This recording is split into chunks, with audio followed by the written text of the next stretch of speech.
Muy bien, pues hasta ahora nos acompaña Andrés Ospina para hablarnos justamente en la hora del tinto de este evento tan importante en la historia de Bogotá. Andrés, bienvenido. Muchas gracias, mi querida Beatriz Elena y Alejandra. Es un gusto para mí estar en medio de semejantes beldades afeando este espacio. Para nada, para nosotros es un honor muy grande tenerte aquí con nosotros en la revista. Andrés Ospina, además de ser locutor, periodista, es escritor de 5 libros y es un apasionado de tiempo completo por la música, específicamente seguidor de la vida y obra de los Beatles. Pues su narrativa tiene también como énfasis su Bogotá, que es su ciudad natal, su historia, y Ospina ha sido además colaborador de varias importantes revistas y periódicos. Bueno, Andrés, del Bogotazo, ¿por qué marca la historia de todos los colombianos esta importante fecha? Bueno, yo creo que más allá de las consideraciones que se hacen cada año, que se cuente la misma historia, de que destrozaron a Bogotá, de que ocurrió... Mataron mataron a Gaitán y la gente enchichada pues se fue a robar y a saquear coñacs y charcuterías y todo eso. Creo que lo importante es que fue un gran desperdicio histórico por parte de nosotros. Digamos que fue la gran oportunidad que tuvo el pueblo colombiano de hacer una suerte de revolución o de oponerse a algo que no les gustaba, y finalmente pues fue una revolución que se disipó. Entonces yo creo que esa es una forma de ver ese 9 de abril que se suele contar a veces muy a la ligera, ¿no? Desde la anécdota, pero creo que sobre todo es un desperdicio terrible de una gran revolución que se pudo hacer arriba el pueblo, ¿no? Bueno, pues yo nunca había escuchado. No estoy incitando, por supuesto, a nadie que cometa actos revolucionarios, pero sí, no habíamos visto por lo menos ese enfoque, yo no lo había oído. Sí, es lo que sucede, digamos, de alguna manera es que en ese punto de la historia, cuando había, digamos, unos ánimos tan... sumamente caldeados alrededor del tema de la muerte de Gaitán, y cuando había la gente pidiendo la cabeza del presidente, pues obviamente no se debe pedir la cabeza de ningún presidente, ni mucho menos, ni la violencia es la mejor forma, ni las vías de hecho, pero en ese punto yo creo que en lugar de embriagarse, por ejemplo, en lugar de desordenarse de esa manera como lo hicieron los representantes de nuestro querido proletariado, yo creo que hubiera sido posible de alguna manera exigir políticamente una reforma de fondo al país, ¿no? Sí, y es muy oportuno, el tema nos viene muy oportuno. Pero de una ahora. Forma pacífica, ¿no? Sí, yo creo que apaciblemente, la pasibilidad es una manera muy seria de combatir muchas cosas. Bueno, claro, yo no soy politólogo, ni mucho menos, ni pienso poner un movimiento guerrillero, pero esa es mi posición alrededor. Pero es escritor y se ha especializado muchísimo en Bogotá. Algo. Sí. Andrés, cuéntanos por qué Jorge Eliezer Gaitán representó tanto para los colombianos y por qué nace esta revolución, pues, a causa de su muerte.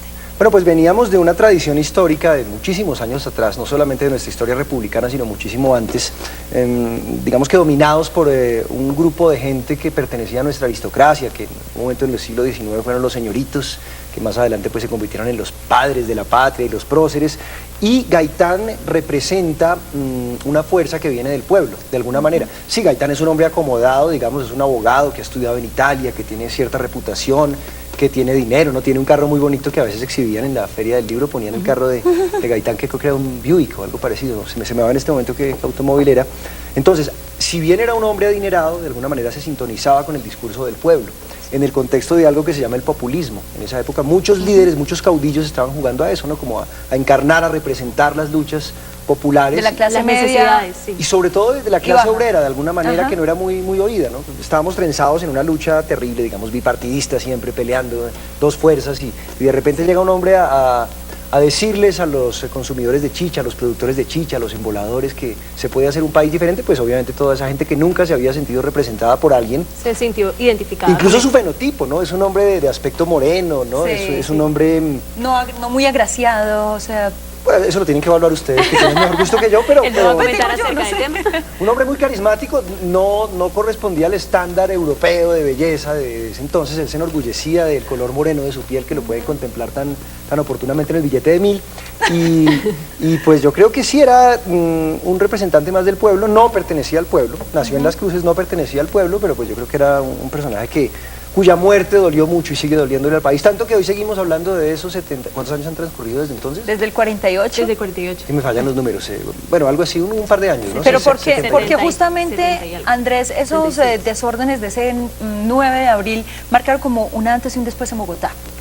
Bueno, yo creo que Bogotá estaba apuntando desde antes del 9 de abril a desplazarse hacia el norte, y creo que el centro estaba perdiendo mucha fuerza en Bogotá. Y de alguna manera los desmanes del 9 de abril, los incidentes, los destrozos de casas, incluso de iglesias, de sedes de periódicos, de instalaciones eclesiásticas, del Palacio de Justicia, pues todo eso favorece la reconstrucción y la rehechura de una ciudad.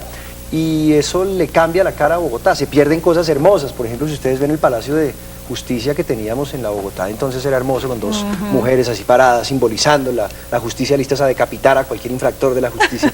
Esas cosas se perdieron y la gente empieza a moverse hacia el norte y el centro comienza a morir de alguna forma. El centro tiene vida en algunos momentos, pero nuestro centro no se parece mucho al centro de las demás ciudades, en donde hay muchísima más vertiginosidad, si cabe la palabra. O sea, esa es lo que marcó la historia de Bogotá. En términos bogotanos, sí, yo creo que eso fue lo que marcó la historia de Bogotá. Andrés, tú que eres periodista, cuéntanos cómo ves el periodismo de esa época, 1948. ¿Cómo era el periodismo colombiano? Bueno, era un periodismo, si bien no había alcanzado las perfecciones técnicas que existen ahora, ¿no? Pues estamos en un estudio lleno de luces y tenemos comunicación por redes sociales, Twitter, Facebook, Instagram y todo eso. En aquel entonces había una mística muy especial por ese tema de hacer periodismo. Se gastaba la suela de los zapatos haciendo periodismo. Y el periodista se dirigía a los anfiteatros, se dirigía a las morgues, andaba por la calle cazando delincuentes, trazaban relaciones con delincuentes, con policías y ladrones, y creo que en ese entonces había más misticismo. No era un periodismo muy técnico, no había facultades de comunicación en Colombia, pero se hacía un periodismo a cambio de eso mucho más místico, había como casi que una religión del periodismo, y de ahí salieron personajes como Felipe González Toledo, como un periodista llamado José Joaquín Jiménez, que hago la cuña, es el protagonista de la novela que publiqué hace un año, exactamente. Ah, qué bueno. Que ya la tuvimos aquí en la revista. Que ustedes muy generosamente hicieron una muy ya bonita lo recomendamos, obviamente. Sí. Andrés, muchos aseguran que Bogotá se ha convertido como en una olla de presión. ¿Crees tú que se podría volver a ocurrir, a presentar un hecho como el Bogotazo en estos tiempos? ¿Qué te puedo decir yo? Yo pienso que hay una circularidad en los procesos históricos y las cosas tienden a repetirse. Pero fíjate tú que ocurre, digamos, un conato de revuelta, para utilizar una palabra rebuscada, digamos, un asomo de revuelta, y eso se disipa muy temprano, se hace en toque de queda, y la lluvia que cayó en la noche del 9 de abril, esa lluvia dispersó a la muchedumbre que estaba protestando por una causa importantísima. O sea, solamente una pequeña llovizna bogotana dispersó a la gente. Yo creo que eso lo que demostró es que no somos muy tercos, ni muy obstinados, ni muy disciplinados a la hora de hacer revoluciones. Y yo creo que lo que podría ocurrir ahora es algo similar a eso, ¿no? Y fíjense que siempre se ensañan, por ejemplo, con el transporte público. En esa época tomaron al tranvía, que era rojo, y ahora la gente, cuando tiene algún problema con la administración pública de Bogotá, se ensaña con el Transmilenio. Con el pobre Transmilenio, que bueno, pues puede no ser perfecto, pero es nuestro medio de transporte bogotano, de alguna manera, ¿no? Tiene todas las del perder Transmilenio siempre. Tristemente. Bueno, pues Andrés, muchísimas gracias por habernos acompañado y habernos dado como toda esta información acerca del Bogotazo. No, a ustedes muchas gracias, qué bueno que estemos recordando estas fechas, me gusta mucho el trabajo que se está haciendo desde acá, desde la revista. He tenido ocasión de verlo, entonces creo que se está haciendo un buen trabajo desde la independencia y me parece maravilloso poder estar sentado en esta honorable mesa al lado de, repito, estas dos verdades. Bueno, nos encanta que te guste la revista y que te haya gustado la nota que le hicimos a Jiménez, al libro que publicaste. Ya volvemos con la Declaración de los Derechos Sexuales, pero ojo, que también hay deberes. Regresamos en segundos aquí en la revista.